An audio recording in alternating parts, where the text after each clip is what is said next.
மேலும் அம்மா, அப்பா, மனைவி, மகள் என அனைவருக்கும் கடன் கொடுத்ததாகவும் சொல்லப்பட்டிருக்கிறது. குடும்பத்தில் இருக்கக்கூடிய அனைவருக்குமே கடன் கொடுத்ததாக விஜய் சொல்லியிருக்கிறார்.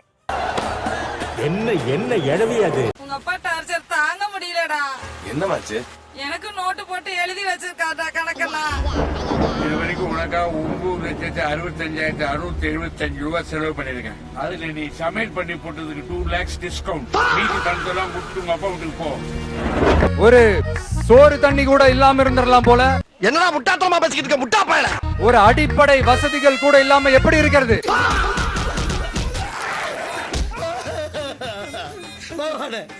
அளவில்லாத முட்டாள்தனத்தினால ஒரு சிசியை கிட்ட அடி வாங்கிட்டே. கல்வி தகுதியாக 10ஆம் வகுப்பு பிரைவேட்ல படித்திருப்பதாகவும் 12ஆம் வகுப்பையும் அவர் பிரைவேட் சரியாக படித்திருப்பதாகவும். காலேஜா? எந்த காலேஜ்? டுட்டோரியல் காலேஜ்ரா? எல்லாத்துலயும் கோட்டை. லயோலா கல்லூரியில பிஎஸ்சி விஷுவல் கம்யூனிகேஷன் படிப்பை பாதியில விட்டு வந்ததையும் அவர் தன்னுடைய அஃபிடவிட்ல குறிப்பிட்டு காட்டியிருக்கிறார். ராத்திரி பகலந்து படிச்சு ஃபெயிலா இருந்தா பரவாயில்ல, இந்த சனியம் புக் எடுத்து வச்சு நான் பார்க்கவே இல்லையே. ஐயோ, கைப்புள்ள அருவலோட கிளம்பிட்டானே. இன்னைக்கு எத்தனை தலை ஊர்ல போதோ தெரியலையே. எவ்வளவு பெரிய வசதியான வாழ்க்கையா இருந்தாலும் எல்லாத்தையும் உதறி தள்ளிட்டு உங்களுக்காக மட்டுமே வந்திருக்கிறேன். உங்களுக்காக நன்றி கடன் செலுத்துறதுக்காக மட்டுமே வந்திருக்கிறேன். எல்லா வழிகளையும் தாங்கிக்கிட்டு உங்களுக்காக மட்டுமே வந்திருக்கிறேன். ஒரு நாளும் பொய் சொல்லி உங்களை நான் ஏமாத்த மாட்டேன். இங்க 2 மணி போட்டி தான். ஒன்னு டிவிகே, இன்னொன்னு டிஎம்கே. மக்கள் விரோத ஆட்சி நடத்துற ஸ்டாலின் சார் வேணுமா? மக்களை நேசிக்கிற விஜய் வேணுமா? 2 பேருக்கு நடுவுல தான் போட்டியே. உங்களுக்காக என் கெரியரோட உச்சத்தை விட்டுட்டு வந்திருக்கேன். எப்படி? கெரியரோட உச்சத்தை விட்டுட்டு வந்திருக்கேன். ஸ்டாலின் சார் வேணுமா? இந்த விஜய் வேணுமா? அப்புறம் 2 பேருக்கு நடுவுல தான். ஒரு விஷயத்த ஒரு தடவை பேசலாம், ஆனா ஓயாம பேசிட்டு இருக்கியானா? வேற கண்டென்ட்டே இல்லையா நான் உங்ககிட்ட?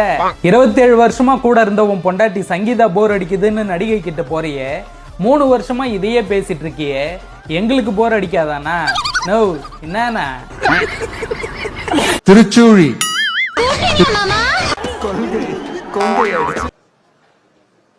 என்ன இன்னைக்கு ரொம்ப ஜாம் ஆகுது. முதுகுளத்தூர் என்ன சொன்ன? இன்றைக்கு 500 கோடி ரூபாய் ஆண்டிற்கு வருவாய் வந்தாலும் கூட என்ன சொன்ன?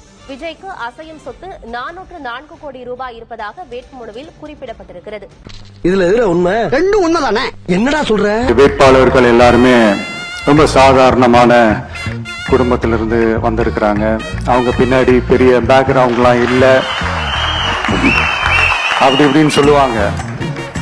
நான் அவங்க எல்லாருக்கும் ஒன்று சொல்றேன், ஒரு எம்எல்ஏனா எப்படி இருக்கணும்னு நான் சொல்றேன். பேராவூரணி திரு டி சந்திரகாண்டீபன் கஞ்சா வழக்கில் கைதாகி சிறையிலிருந்து கடந்த 10 நாட்களுக்கு முன்பு ஜாமீனில் வெளியே வந்த சந்திரகாண்டீபன் என்பவர், இவர் மீது கொலை முயற்சி, கொள்ளை, அடிதடி, ஆழ்கடத்தல் உள்ளிட்ட 10க்கும் மேற்பட்ட வழக்குகள் நிலுவையில் இருப்பதாக அப்பகுதி மக்கள் தெரிவித்தனர். அவளை சுத்தம் நான் கொஞ்சம் ஆச்சாரம்.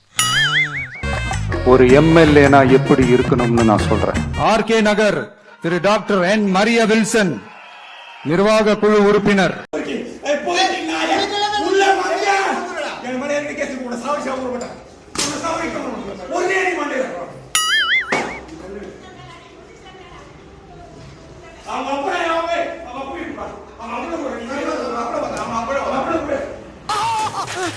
சார் வடகரி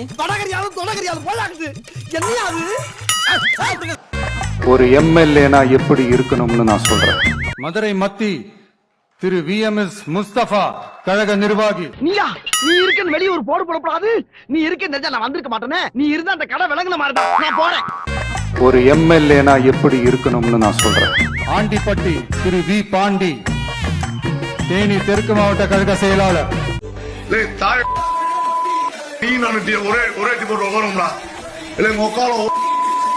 சரியான ஆம்பளை ஒரு அப்பனுக்கு ஒரு ஆத்தலம் திறந்து இருக்கும்டா. நீ வாடா, நீயா நானும் பேசிக்கணும்டா. எங்கடா வர எப்படா வர சொல்லலாம். ஒரு எம்எல்ஏனா எப்படி இருக்கணும்னு நான் சொல்றேன். திருப்புவனை தனித்தொகுதி திரு AK சாய் ஜே சரவணன் குமார்.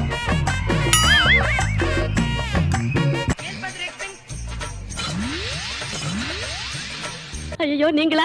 அவரே அவர்தானா? ஒரு எம்எல்ஏனா எப்படி இருக்கணும்னு நான் சொல்றேன். கவுண்டம்பாளையம் திருமதி RD கனிமொழி கழக நிர்வாகி. சர்ஜரி பண்ணலாமா வேண்டாமா? அவங்களோட லைஃப் வந்து லாங்கிட்டி எந்த அளவுக்கு இருக்கு, நீங்க டச் பண்ணீங்கன்னா நீங்க சர்வைவல் கெப்பாசிட்டி என்ன அப்படிங்கிறத கொண்டு நீங்க ஜோதிடத்தை சொல்லலாங்க. இது சின்ன விஷயம்னு கிடையாது, எல்லாத்துக்குமே. இப்ப நம்ம வந்து கேன்சரும் பெரிய நோயா பாக்குறோங்க, சின்ன சின்ன விஷயங்க. இது நம்மளுக்கு சில விஷயங்களை பாத்தீங்கன்னா காஸ்மெட்டிக் சைடுமே போகுங்க, முடி நிறைய கொட்டுது, அதுக்கு ஜோதிடம் தீர்வு இருக்கு. தயவு செஞ்சு நீங்க யாரும் தப்பா நினைச்சுக்காதீங்க, பொண்ணுக்கு கொஞ்சம் பைத்தியம். ஒரு எம்எல்ஏனா எப்படி இருக்கணும்னு நான் சொல்றேன். திருத்தணி திரு டாக்டர் எம் சத்யகுமார். தமிழக வெற்றிகளுடைய கொள்கை very simple Shankar. Secular social justice party. Secular social justice party. இது சேதுராமன் எம்ஏ பிலாசபி.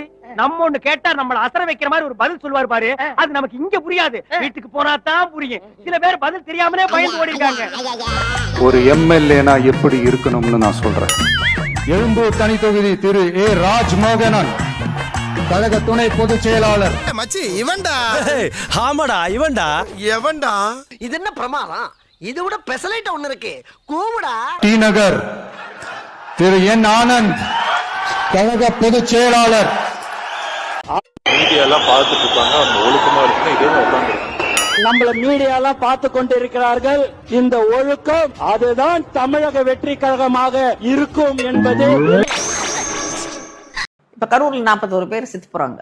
பொதுவா நம்ம நாட்டுல நம்ம எல்லார் வீட்லயுமே கஷ்டம் என்ன, ஒரு வீட்டுல ஒரு துக்கம் நடந்திருக்குன்னா நம்ம தானே அந்த வீட்டுல போய் துக்கம் விசாரிப்போம். அதானே உலக வழக்கம். அந்த வீட்டுக்காரங்களை வரவழைச்சு நீங்க துக்கம் விசாரிப்பீங்களா உங்க வீட்டுக்கு? ஏன் எம்ஜிஆருக்கெல்லாம் கூட்டம் சேர்த்தது இல்லையா? அவர் பப்ளிக்ல நடுவுல போனது இல்லையா? அப்ப இந்த கரூர் துயர சம்பவத்துக்கு திரு விஜயும் ஒரு காரணம்னு சொல்றீங்களா? விஜய் தான் காரணம்ன்றது என்னோட ஒப்பீனியன். பாத்தியாடா கிளவிக்கு குழுப்ப. விஜய் வித்யாசிரம் சொல்லிட்டு ஒரு வந்து இங்க ஸ்கூல் வச்சிருக்காரு. ஆக்சுவலா வந்து கல்வியை வந்து இலவசமா கொடுக்கணும்னு சொல்லுவாரு. ஆனா இவர் பேர்ல இவரே வந்து சிபிஎஸ்சில வந்து பிரைவேட்டா ஸ்கூல் நடத்துவாரு. விஜய் வந்து விவசாயத்தை காப்பாத்தணும், விவசாயிகளை காப்பாத்தணும்லாம் வந்து இங்க டயலாக் அடிச்சுட்டு, ஆனா பெரிய அளவுல ரியல் எஸ்டேட் பிசினஸ் பண்ணிக்கிட்டு இருக்காரு. அது பேர் என்னன்னா ஜெயாநகர் ப்ராப்பர்ட்டிங்கிறதா அந்த வந்து கம்பெனி நேம். அட பேயிலமோ, நீ புரோக்கரா? நீ அந்த மாதிரி புரோக்கரா? நீ அதானே நினைச்சேன், உனக்கு இந்த கவிதை வந்து நினைச்சேன் புரோக்கர் பயல. நான் ஜெயிச்சு வந்த பிறகு மக்கள் பணத்தில் ஒரு பைசா கூட தொடமாட்டேன். தமிழக வெற்றி கழகத்தின் மதுரை தெற்கு மாவட்ட செயலாளர் தங்கப்பாண்டி மீது அக்கட்சியின் மகளிர் அணி பெண் நிர்வாகி ஷர்மிளா சமீபத்தில் மோசடி புகார் கூறியிருந்தார். கட்சி பதவி தருவதாக கூறி பணத்தை வாங்கிக் கொண்டு ஏமாற்றியதாக கூறியிருந்தார். பணத்தை பறிகொடுத்ததில் அவர் தற்கொலைக்கு முயன்றதாக தெரிகிறது. இச்சூழலில் அவரது கணவர் தாவேகாவைச் சேர்ந்த பாலாஜி தெற்கு மாவட்ட செயலாளர் தங்கப்பாண்டிக்கு எதிராக மதுரை மாநகர போலீசில் புகார் அளித்தார். மறக்காம சர்ப்ரைஸ் பண்ணுங்க. நெக்ஸ்ட் மீட் பண்றேன். ஒரு புக்கிங்